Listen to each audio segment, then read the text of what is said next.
Hey YouTubers, welcome back to my channel here. I appreciate it. Subscribe if you're new.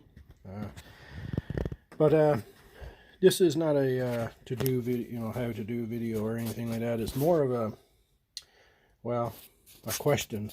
I usually put away my all my equipment actually, but I'm talking about this snowblower here.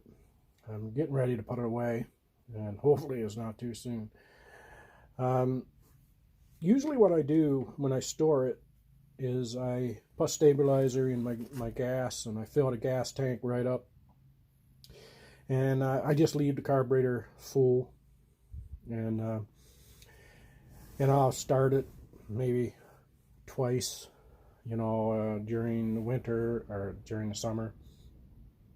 And I've been doing it for years, and really, when I say years, I've been doing it particularly that way for, say 4 years. I was just wondering what you guys think, because this year I drained the gas out of it, drained the carburetor, turned the shut-off valve as if you need to, but I did, because there's no gas in it, and just made it completely empty. Now some say that you leave your gas in there, it will gum up your carburetor, cause your gaskets to swell, blah blah blah.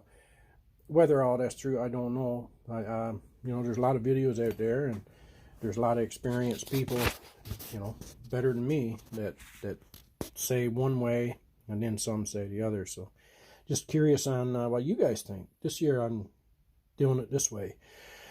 But the more I think about it, the more, why fiddle around with something that, that you didn't have problems with? So I was just thinking maybe I should just do it the way I've always done it. But I would like to know what the success that you guys have with, if you ever had to rebuild a carb because you figure you did it, just drain it and everything this way, or do you think leaving the gasoline in there is worse? Just curious on what you guys think. Please comment below, and again, subscribe if you haven't. Thank you. Stay safe, guys.